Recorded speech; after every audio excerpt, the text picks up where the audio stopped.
പുതിയ ഒരു അധ്യായത്തിൽ നമ്മൾ ഇന്ന് സംസാരിക്കാൻ പോകുന്നത് ഇന്ത്യൻ ഫോറസ്റ്റ് സർവീസിനെ കുറിച്ചാണ്. നമ്മൾ ഏറെക്കുറെ പറഞ്ഞിട്ടുണ്ടായിരുന്നു ഓൾ ഇന്ത്യ സർവീസിൽ 3 സർവീസുകളാണ് ഉള്ളത്. ഒന്ന് Indian administrative service, Indian police service and here we go Indian forest service അല്ലേ. 1966 ഇന്ത്യൻ ഫോറസ്റ്റ് സർവീസ് നമ്മുടെ ഓൾ ഇന്ത്യ സർവീസിലേക്ക് ഇൻക്ലൂഡഡ് ആവുന്നത് എന്നൊക്കെ നമ്മൾ പറഞ്ഞിട്ടുണ്ട്. അപ്പോൾ ഇന്നത്തെ ദിവസം നമ്മൾ മാറ്റി വെക്കുന്നത് ഓൾ ഇന്ത്യ സർവീസിലെ 3ാമത്തെ സർവീസ് ആയിട്ടുള്ള അല്ലെങ്കിൽ ഓൾ ഇന്ത്യ സർവീസിൽ ഒരു സർവീസ് ആയിട്ടുള്ള ഇന്ത്യൻ ഫോറസ്റ്റ് സർവീസിനെ കുറിച്ചാണ്. ഈ ഫോറസ്റ്റ് സർവീസിനെ പറ്റി പറയുന്ന സമയത്ത് പോലീസിനെ പറ്റി ഉണ്ടായിരുന്ന സെയിം ഡൗട്ട് നമുക്ക് ഇവിടെ ഉണ്ടാവും. ഈ UPSC എഴുതി കിട്ടിയാൽ മാത്രമാണോ നമുക്ക് ഫോറസ്റ്റ് സർവീസിൽ കയറാൻ പറ്റുന്നത്? അങ്ങനെയാണെങ്കിലല്ല. ഇതിനും ഗ്രൂപ്പ് A, ഗ്രൂപ്പ് B എന്നൊക്കെ പറഞ്ഞിട്ട് ഒരുപാട് തസ്തികകൾ വരുന്നുണ്ട്. അതുകൊണ്ട് തന്നെ ഈ സ്റ്റേറ്റ് സർവീസുകൾ നടത്തുന്ന അല്ലെങ്കിൽ സ്റ്റേറ്റ് ഗവൺമെൻറ് നടത്തുന്ന എക്സാമുകളിലൂടെയൊക്കെ മറ്റും നമുക്ക് എന്ത് ചെയ്യാൻ പറ്റും?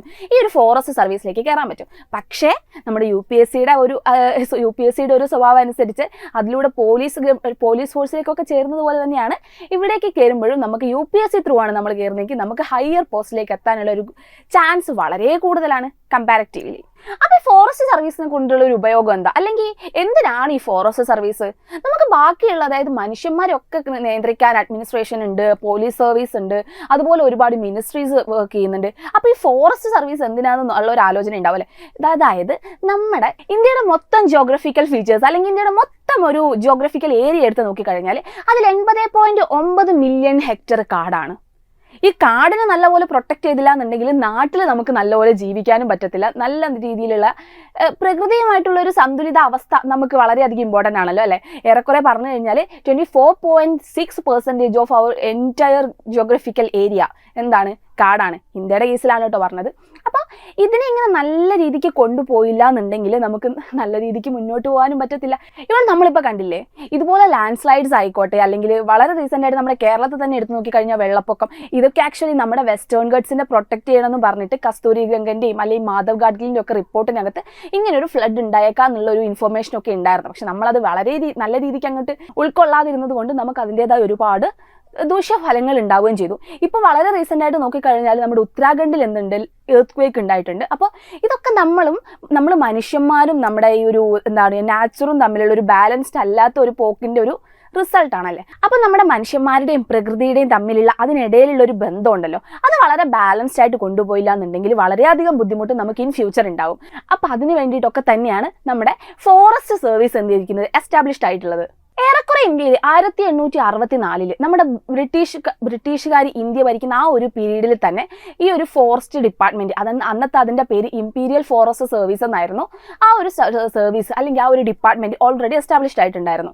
അതിൻ്റെ ഒരു മെയിൻ അല്ലെങ്കിൽ കോർ ആയിട്ടുള്ള ഒരു എസൻസ് അല്ലെങ്കിൽ ഒരു കോൺസെപ്റ്റ് എന്ന് പറയുന്നത് നമ്മുടെ ഫോറസ്റ്റിനെയൊക്കെ പ്രൊട്ടക്ട് ചെയ്ത് പോവുക. കാരണം നമ്മുടെ ഇന്ത്യ എന്ന് പറയുന്നത് വളരെയധികം നാച്ചുറലി ഒത്തിരി ബെനിഫിറ്റഡ് ആയിട്ടുള്ള അല്ലെങ്കിൽ ഒരുപാട് നാച്ചുറൽ റിസോഴ്സുകളുള്ള ഒരു സ്ഥലമാണ്. കാടായിക്കോട്ടെ, പുഴയായിക്കോട്ടെ, വളരെ നാച്ചുറലി അല്ലെങ്കിൽ എക്കോ ഫ്രണ്ട്ലി ആയിട്ടുള്ള ഒരു സ്ഥലമായതുകൊണ്ട് തന്നെ, പ്രകൃതി അനുഗ്രഹിച്ച് തന്നിട്ടുള്ള ഒരു സ്ഥലമായതുകൊണ്ട് തന്നെ നല്ല രീതിക്ക് മുന്നോട്ട് കൊണ്ടുപോകാൻ എന്നുള്ളൊരു ഉദ്ദേശത്തോടു കൂടെ തന്നെയാണ് അവരന്ന് ആ ഒരു ഡിപ്പാർട്ട്മെൻറ്റ് സ്ഥാപിച്ചിട്ടുണ്ടായിരുന്നത്. അതിനുശേഷം പിന്നീട് അങ്ങോട്ട് ഇതിൻ്റെ പേര് മാറി ഒരുപാട് റിഫോംസ് വന്നു, ഒരുപാട് അപ്ഡേഷൻ വന്നു. ഇന്നും അത് എക്സിസ്റ്റ് ചെയ്യുന്നുണ്ട്. Ministry of environment, forest and climate ഡിപ്പാർട്ട്മെൻറ്റിൻ്റെ അണ്ടറിലായിട്ടാണ് നമ്മുടെ ഫോറസ്റ്റ് സർവീസ് വരുന്നത്. ഇവിടെയുള്ള അതായത് ഈ ഒരു ഫോറസ്റ്റ് സർവീസ് എന്ന് പറയുന്ന സമയത്ത് കാടിനെ പറ്റി മാത്രമല്ല കേട്ടോ, നമ്മുടെ നാഷണൽ പാർക്ക് ആയിക്കോട്ടെ, ടൈഗർ റിസർവ് സ്പോട്ട് ആയിക്കോട്ടെ, സ്പെഞ്ചറീസ് ആയിക്കോട്ടെ, ആൻഡ് നമ്മുടെ ഏതെങ്കിലും കൺസർവേറ്റീവ് ആയിട്ടുള്ള സ്പോട്ടുകളായിക്കോട്ടെ, ഇതൊക്കെ നമ്മുടെ ഈ ഒരു സർവീസിൻ്റെ അണ്ടറിലേക്ക് വരുന്നതാണ്, അല്ലെങ്കിൽ അവരുടെ ഒരു അധികാര പരിധിയിൽ വരുന്ന സാധനം തന്നെയാണ്. ഇനി നമ്മൾ പറഞ്ഞതുപോലെ എങ്ങനെയാണ് ഈ ഫോറസ്റ്റ് സർവീസിലേക്ക് ജോയിൻ ആവുന്നത് അല്ലേ. നമ്മൾ ഓൾറെഡി പറഞ്ഞിട്ടുണ്ട് അത് ഓൾ ഇന്ത്യ സർവീസിനകത്ത് വരുന്നതാണ്. അതുകൊണ്ട് തന്നെ UPSC നടത്തുന്ന എക്സാമിലൂടെയാണ് നമുക്ക് ഫോറസ്റ്റ് സർവീസിലേക്കുള്ള എൻട്രി. അതിൽ ആദ്യത്തെ പ്രിലിംസ് എല്ലാവർക്കും കമ്പൈൻഡ് ആണ് കേട്ടോ. ഈവൻ ദോ നമ്മുടെ ഗ്രൂപ്പ് A സർവീസ് ആയിക്കോട്ടെ, ഗ്രൂപ്പ് B സർവീസ് ആയിക്കോട്ടെ, ദെൻ IPS IAS തുടങ്ങിയിട്ടുള്ള എല്ലാത്തിനും കൂടി ഒരുമിച്ചാണ് ഈ ഒരു പ്രിലിംസ് എക്സാം നടക്കുന്നത്. പക്ഷേ ഈ പ്രിലിംസ് എക്സാമിന് ശേഷം ഇത് പാസ്സായി കഴിഞ്ഞാൽ നമ്മുടെ നെക്സ്റ്റ് സ്റ്റേജിൽ വരുന്ന മെയിൻസ് എക്സാം അത് ഫോറസ്റ്റ് ഡിപ്പാർട്ട്മെൻറ്റിന് അല്ലെങ്കിൽ ഫോറസ്റ്റുകാർക്ക് കുറച്ച് ഡിഫറെൻ്റ് ആണ്. അത് മാത്രമല്ല ഇവിടെ ഫോറസ്റ്റ് സർവീസിലോട്ട് ജോയിൻ ആവണമെന്നുണ്ടെങ്കിൽ അവർക്ക് ഈ ആർട്സ് സബ്ജക്റ്റ് വിഷയങ്ങളോ അല്ലെങ്കിൽ അങ്ങനത്തെ വിഷയങ്ങളൊക്കെ പഠിച്ച ആളുകൾക്ക്, ഗ്രാജുവേറ്റഡ് ആയിട്ടുള്ള ആളുകൾക്ക് ഫോറസ്റ്റ് സർവീസിലേക്ക് അപ്ലൈ ചെയ്യാൻ പറ്റത്തില്ല. കുറച്ച് സയൻറ്റിഫിക് റിലേറ്റഡ് ആയിട്ടുള്ള കുറച്ച് ടെക്നിക്കൽ സൈഡൊക്കെ അറിയുന്ന ആളുകൾക്കാണ് ഫോറസ്റ്റ് സർവീസിൻ്റെ എക്സാം എഴുതാനുള്ള ഒരു ക്വാളിഫിക്കേഷൻ. അതിനെ പറ്റിയിട്ടൊക്കെ എന്താണെന്നൊക്കെ ഉള്ളത് നമുക്ക് പിന്നെ പറയാം. സോ നമ്മളിപ്പോൾ ഇത്രയും മനസ്സിലാക്കി വെക്കുക. UPSCയുടെ സിവിൽ സർവീസ് എക്സാമിനേഷനിലൂടെയാണ് നമുക്ക് ഫോറസ്റ്റ് ഫോറസ്റ്റ് സർവീസിലേക്ക് ജോയിൻ ആവാൻ പറ്റുന്നത്. പ്രിലിംസ് കമ്പൈൻഡ് ആണെന്ന് പറഞ്ഞു. അതുകൊണ്ട് തന്നെയാണ് പ്രിലിംസ് എക്സാമിനകത്ത് ഒരുപാട് എക്കോളജി റിലേറ്റഡ് ആയിട്ടുള്ള അല്ലെങ്കിൽ ബയോഡൈവേഴ്സിറ്റി റിലേറ്റഡ് ആയിട്ടുള്ള എൻവിറോൺമെന്റ് റിലേറ്റഡ് ആയിട്ടുള്ള ക്വസ്റ്റ്യൻസ് ഒക്കെ പ്രിലിംസിൽ ഒത്തിരി അധികം കാണാനുള്ളൊരു സാധ്യതയുള്ളത്, അല്ലെങ്കിൽ ഇത്തിരി അധികം കാണാനുള്ളൊരു ചാൻസ് ഉണ്ടാക്കിയെടുത്തത് ശരിക്കും പറഞ്ഞാൽ ഫോറസ്റ്റ് സർവീസ് പ്രിലിംസിനകത്തുണ്ട് എന്നുള്ളതുകൊണ്ടാണ്. ഇനി അത് കൂടാതെ നമ്മളതിന് ശേഷം പറഞ്ഞു അത് പാസ്സായവർക്ക് മെയിൻസിൻ്റെ എക്സാം വേറെയാണ്, സെപ്പറേറ്റഡ് ആണ്. ആഫ്റ്റർ ദാറ്റ് അവർക്ക് പേഴ്സണൽ ഇൻ്റർവ്യൂ ഉണ്ട്. ഇതൊക്കെ കഴിഞ്ഞതിന് ശേഷമാണ് അവരുടെ ട്രെയിനിങ്ങും കാര്യങ്ങളൊക്കെ പിന്നീട് നടക്കുന്നത്. ഈ ഒരു ഇൻസ്റ്റിറ്റ്യൂട്ട് നമ്മൾ ഒത്തിരി തവണ മെൻഷൻ ചെയ്തിട്ടുണ്ട് അല്ലേ, ഇന്ദിരാഗാന്ധി നാഷണൽ ഫോറസ്റ്റ് അക്കാഡമി.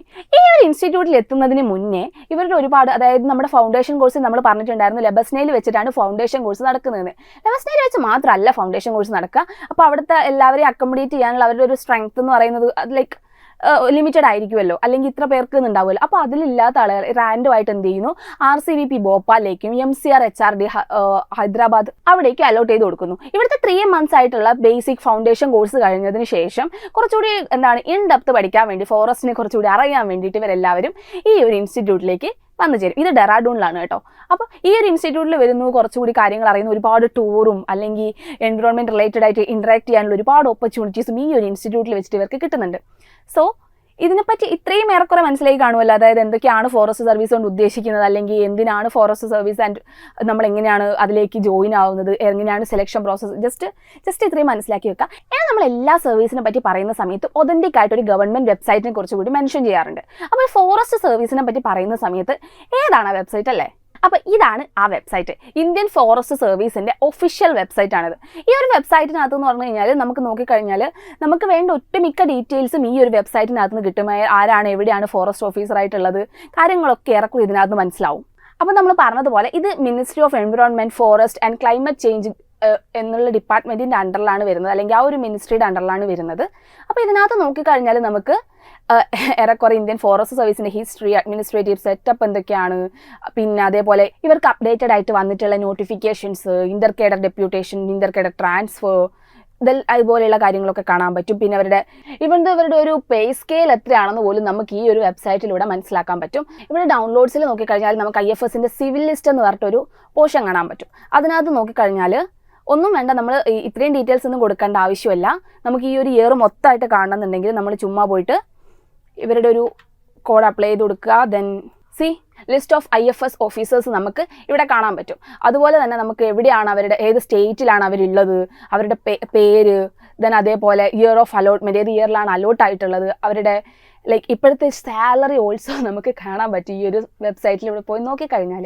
അതായത് നമ്മൾ ഓൾറെഡി പറഞ്ഞിട്ടുണ്ടായിരുന്നു, നമ്മുടെ സിവിൽ സർവീസിനകത്ത് വന്നിട്ടുള്ള റീഫോംസ് ഒക്കെ വെച്ചിട്ട് ആളുകൾക്ക് വളരെ ട്രാൻസ്പെറൻ്റ് ആയിട്ട് ഓഫീസേഴ്സിനെ മനസ്സിലാക്കാനും അവരുടെ സാലറി എന്താണ്, അവരുടെ ലൈഫൊക്കെ എങ്ങനെയാണെന്നൊക്കെ മനസ്സിലാക്കാൻ, ദെൻ അവരുടെ phone contact number, office number, mail ID എല്ലാം ഈ ഒരു വെബ്സൈറ്റിൽ നമുക്ക് എന്ത് ചെയ്യാൻ പറ്റും, കാണാൻ പറ്റും.